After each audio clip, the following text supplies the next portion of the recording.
Welcome everyone to another episode of Price Targets with your host Bitcoin Jack. Welcome back. It's Saturday. It's the week is over. We're gonna just quickly rewind and recap what we talked about on, I believe it was Wednesday. So Bitcoin, ETH. I think we talked about BNB, ADA, TRX, gold, the Dixie. We did some talk on yields and euro dollars and commodities. So I'm just gonna quickly recap it and then get on with the weekend and see what's going to happen next week.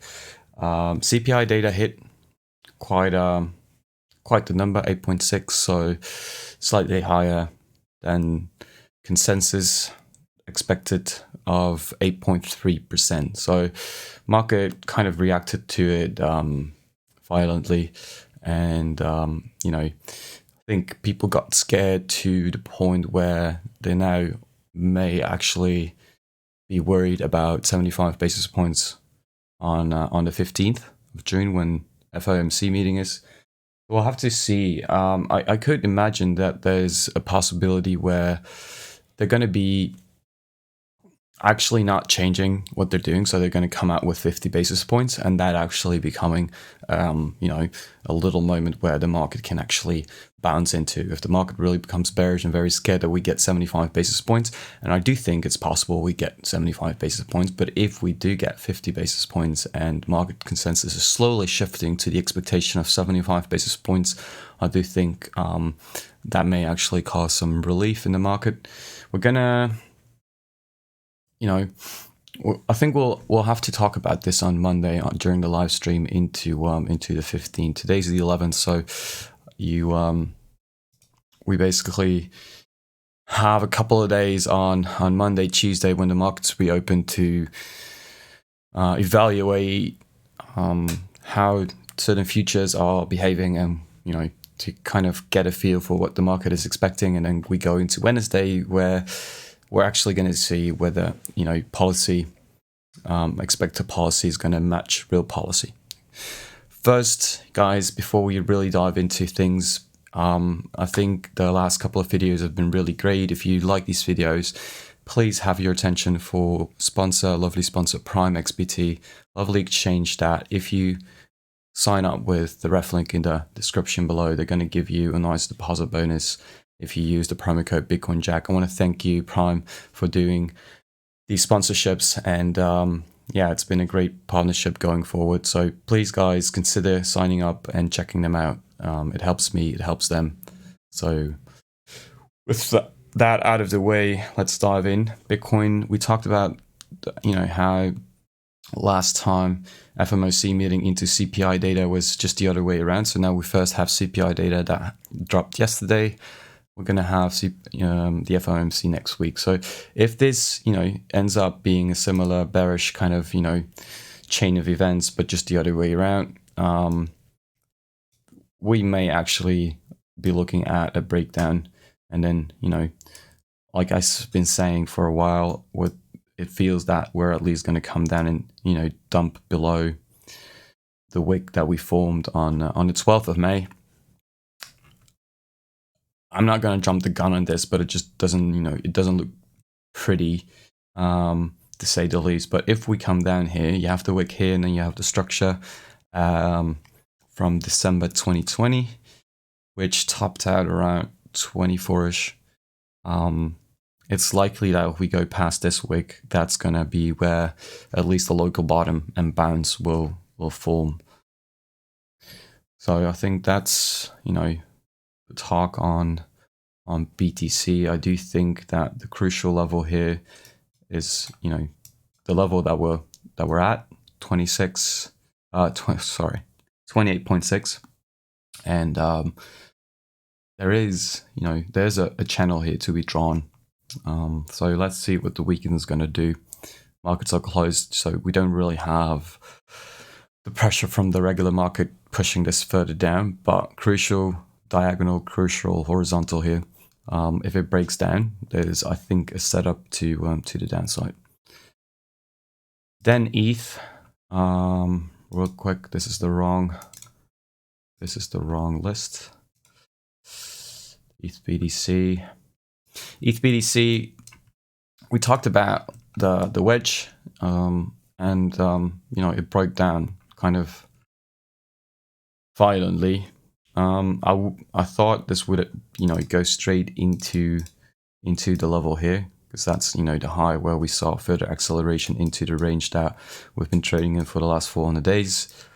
I think it's still going to get there, though we swept the two lows here. So some kind of, you know, battle here where, you know, people got quote unquote stopped. You know, in my opinion, it's silly to have your stops at a low that is 400 days old, but people do it.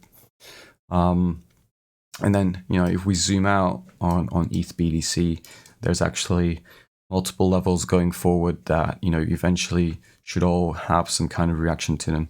And then the first one up after the one we've, you know, that's the primary target for this week, in my opinion, at 0.052. Beyond that, we're going to go to 0.046 and 0.040. So yeah, we talked about euro dollars last week, and euro dollars, I have to make a little adjustment there. For some reason, my trading view was showing a little bug where actually the June contract rolled over into the front contract rolled over from the June contract into the September contract, but it was still showing to me as if it was the June contract. So something weird was going on there. It's now actually correctly showing the U contract, as you can see here, and U is September. So it makes sense that this, you know, broke down here. If we flip it and actually look at the rate the euro dollars are going at, it's almost 3%, and the move initially here into 2.7, you know, it kind of signaled to me that the 2-year yield would pop 3%, and that's, you know, in my opinion, quite significant, because it's higher than back in 2018, and we're gonna have to see what you know, the market is actually really expecting some brutal further tightening into the remainder of this year. The Japanese yen has been moving up quite aggressively, and as we can see, the yield curve control from the Bank of Japan is trying to cap the 10-year yield at 25 basis points, and it is, you know, at 25 basis points most of the time, and it's been over it. So it's kind of been pushing the Japanese yen, and considering it's the third largest currency in the world, that kind of inflation, when you see such a large cap moving as if it's a shitcoin, it's just worrisome. In my opinion, we're seeing, with the jump in rates, in yields, we're seeing further elevation in real rates. Obviously, inflation is also up, so maybe these indices still need to adjust for that inflation, and then it may actually not be that positive. But my theory until now, and I think it stays the same, is that the dollar was going to pop, which, you know, it did, and that this should be a net negative for gold. There's some people who say that, you know, people, because of the inflation, will actually flee to gold, and that the Fed is not able to tighten as aggressively as they've been signaling. I do think they will actually, you know, tighten as aggressive, especially if inflation keeps going up. There's room to further tighten. Perhaps they cannot tighten to 2% inflation rate, but, you know, inflation at 8.6, and if it's still growing due to energy pressures, that just simply means that inflation is probably on its way to double digits, which just gives a couple more basis points room to further tighten. So that was gold yields. Oh no, I actually haven't taken the gold chart. So last video we were talking about, you know, the consolidation up here and the setup still being very valid to actually trade into the 1600s, the high 1600s. I mentioned the idea of actually tapping the resistance once more.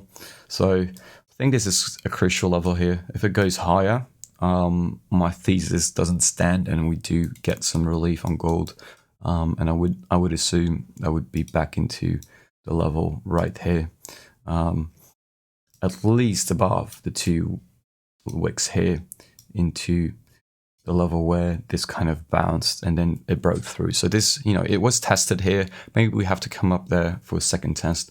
But general outlook for me, in my opinion, is that this is going to come down and gold is going to suffer. Like, I don't know, like if you withdraw liquidity from a market as a whole, even though you have inflation and you're looking for hedges, but, the general extraction of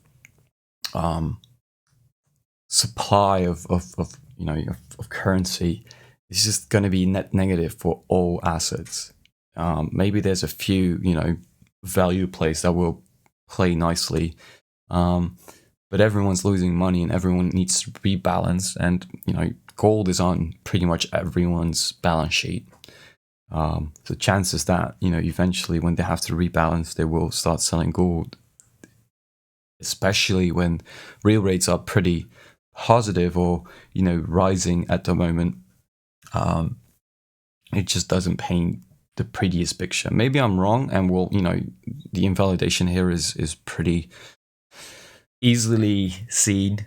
If we tap above this, we go back into this entire range, and you can just simply draw from the level to level here and see where the 0.5 is at the wick high here, and then the resistance here. So, in my opinion, if this goes higher and it claims the resistance is going to go back to the 1900s, 1920, 1950, possibly 1960. And that's where, I personally would think it peters out and comes back down again. Commodities, okay, so we had this weird thing going on with natural gas where there was this explosion at an LNG facility. It did cause a 15-16% retraction, and I think the logic behind this is if an LNG export facility in the US is going to be shut down for 3 weeks, which is, the minimum expected time it's going to be closed for export. That means there's a surplus of LNG supply that is not being brought to Europe. And that kind of means that they have to sell it inside the US market. So that should theoretically, temporarily push price down for a bit. But, at the end of the day, there's still a limited amount of supply of LNG. Europe still needs it. So I don't think it's really going to reverse anything all that much, or change anything at all. And same goes for gold, for oil.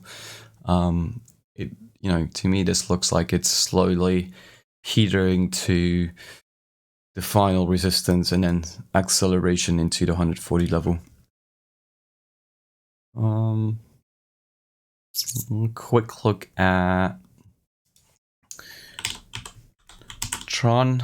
I posted a setup on Twitter along these lines where I do think that this is slowly rolling over. This, kind of lost momentum relative to the move here. And I don't see any reason, if the rest of the market is bearish, why Tron is going to do well. Essentially, I do think it's going to come back down into the range low. It tapped the range high. There's no reason to believe that, it's not going to come down here. And, as we can see, it's kind of rolling over. So kind of, bearish setup into 6, maybe the high 6 cents. And then BNB,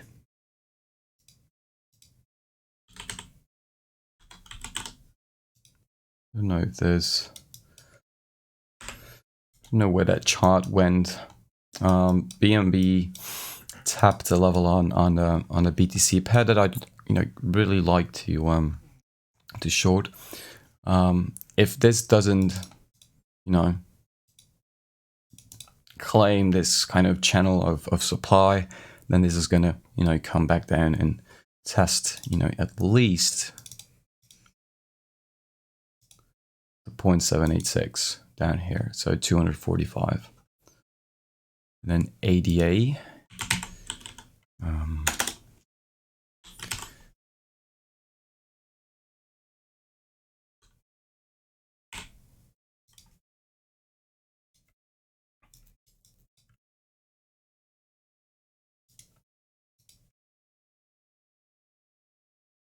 I don't know where that, I mean, is it this one? Yeah, essentially here, I do think that this is a crucial resistance. If price, I think the setup here that I would be looking for is, okay, so we have the high here and it got nuked. I think it's possible, quite possible to get another sweep of the latest here. This one here is, okay, let me just try and draw it. So essentially, diagonal, if this comes up again, pops it, comes down, and then loses the structure, I do think it's going to come to the trend line here. If that breaks, it's, in my opinion, assured into the breakdown of the level here. Okay, so back to 0.040, 1747 sats. Okay, I think that is a wrap. I hope you guys enjoyed this and found it useful. Please give sponsor Prime a little bit of love, and I'll catch you guys on Monday. We'll live stream on, well, I'm gonna try and talk a little bit on the housing market, real estate. It's doesn't look great, but I'm gonna, you know, I've gathered some research on it last week. I feel like I need more to make a really good case on it, but I might as well just share it and then see, you know, what you guys come up with and how we can work from whatever comes my way when I share whatever I have. So maybe that's you know, a goal for Monday. All right, catch you, and you know, take care, enjoy your weekend, peace.